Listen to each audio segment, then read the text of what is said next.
di Ciliwung dari program studi bimbingan dan konseling IPA Fakultas Sarjana Universitas Kalijaga Yogyakarta. Pada kesempatan kali ini, saya ingin mempresentasikan hasil tulisan saya yang berjudul Upaya Meningkatkan Keterampilan Sosial pada Anak Berkebutuhan Khusus yang terfokus pada anak autis melalui teknik setting. Masuk ke dalam latar belakang kehadiran seorang anak adalah suatu impian yang dimimpikan oleh pasangan suami istri.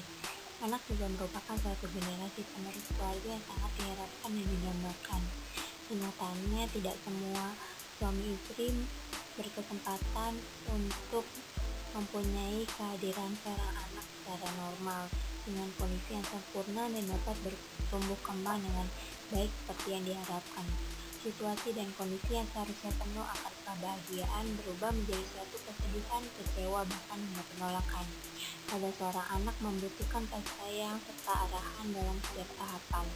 Begitupun kepada anak berkebutuhan khusus, dibanding anak yang mempunyai kesempurnaan baik itu fisik maupun psikis pada dirinya.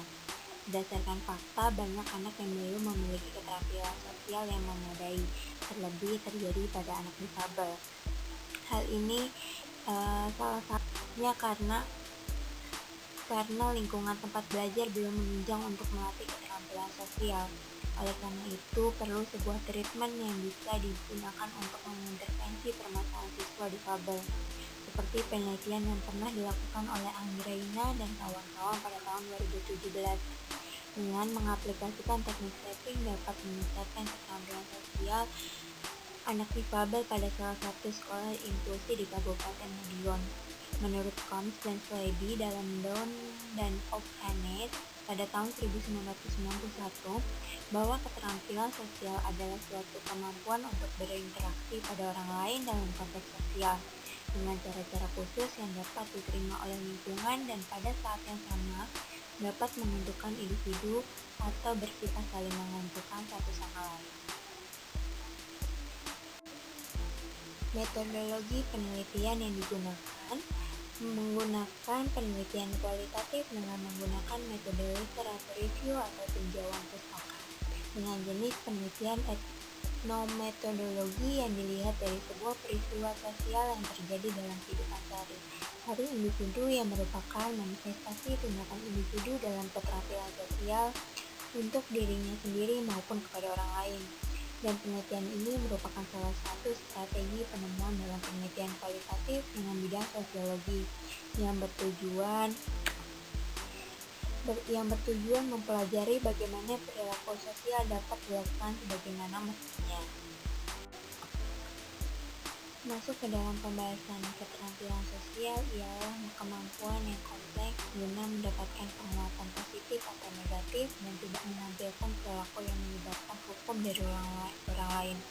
Menurut Patrick dan Melbourne, mengemukakan keterampilan sosial adalah potensi untuk berinteraksi dengan orang lain pada konteks sosial dengan tujuan yang khusus untuk penerimaan sosial.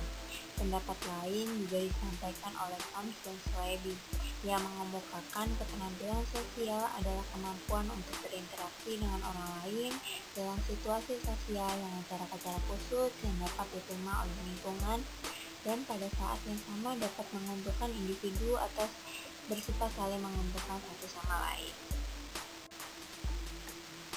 Aspek-aspek apa yang dibentuk dalam teknik setting menurut Martin et al. Pada tahun 2010.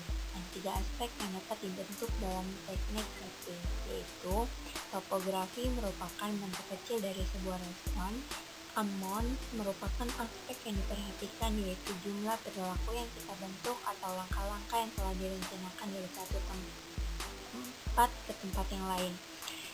Yang terakhir yaitu intensity yang merupakan suatu kekuatan respon dari suatu aktivitas.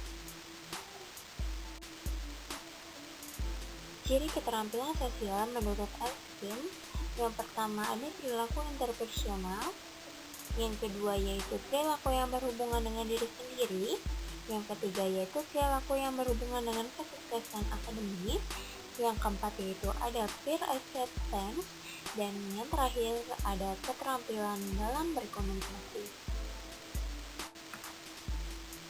Langkah-langkah penerapan teknik tapping menurut Kamunatari dan kawan-kawan. Yang pertama dengan cara membuat analisis ABC, yaitu A. Antecedent atau pencetus perilaku, behavior perilaku yang dimasalahkan, dan yang ketiga dan terakhir yaitu dengan konsekuensi atau akibat perilaku tersebut. Dan tahapan yang kedua yaitu menetapkan target perilaku spesifik yang akan dicapai bersama konseling. Yang ketiga, tentukan bersama reinforcement atau penguatan yang akan digunakan. Setelah menentukan perilaku yang akan diubah, konselor menentukan jenis penguatan yang akan diterapkan untuk diberikan kepada konseli. Bentuk-bentuk penguatan yang baik untuk diberikan kepada konseli yaitu penguatan secara positif dapat berupa sebuah hadiah seperti permen, kado, makanan, stiker, maupun yang lainnya. Dan perilaku seperti senyum, menganggukkan kepala untuk menyetujui, bertepuk tangan, maupun mengacungkan jempol atau yang lainnya. Dan langkah yang terakhir yaitu membuat perencanaan dengan membuat tahap pencapaian perilaku mulai dari perilaku awal sampai dengan pada perilaku akhir. Menurut Supriyanto, ada pun hal-hal yang perlu diperhatikan agar differential reinforcement dapat dilakukan, yaitu yang pertama guidance for shaping, tentukan target behavior. Yang kedua, tentukan apakah shaping adalah prosedur yang paling tepat. Yang ketiga, identifikasi shaping behavior, perilaku awal yang sudah sering atau biasa dilakukan oleh orang dan berhubungan dengan target behavior. Yang keempat, tetapkan langkah-langkah untuk next stepping. Yang kelima, setiap langkah harus semakin mendekati target behavior. Yang keenam, perubahan dari langkah satu ke langkah yang lainnya tidak boleh terlalu besar ataupun terlalu kecil. Jika perubahan terlalu kecil, maka progresnya akan terlalu lambat dan terlalu lama. Dan yang terakhir, tetapkan reinforcement. Kesimpulan yang bisa diambil yaitu keterampilan sosial yang dimiliki pada anak autis masih relatif rendah, maka dengan itu perlu adanya perlakuan khusus secara bersama-sama, baik itu dengan tenaga profesional, orang tua, guru maupun pendamping selama anak melakukan proses belajar di dalam sekolah, di rumah maupun dengan terapis, dengan tujuan untuk menumbuhkan keterampilan sosial pada diri mereka. Keterampilan sosial penting dimiliki terutama pada anak autis sebagai bekal ketika mereka akan berada di lingkungan masyarakat dan menjalin sebuah interaksi. Bentuk intervensi yang dapat dilakukan dalam menumbuhkan keterampilan sosial pada anak autis dapat melalui layanan bimbingan kelompok dengan teknik tapping, dengan harapan anak mampu mengikuti dan dapat membantu agar mereka mempunyai keterampilan. Baik, terima kasih. Berikut adalah pemaparan dari hasil tulisan saya. Kurang lebihnya mohon maaf. Billahi taufiq wal hidayah. Wassalamualaikum warahmatullahi wabarakatuh.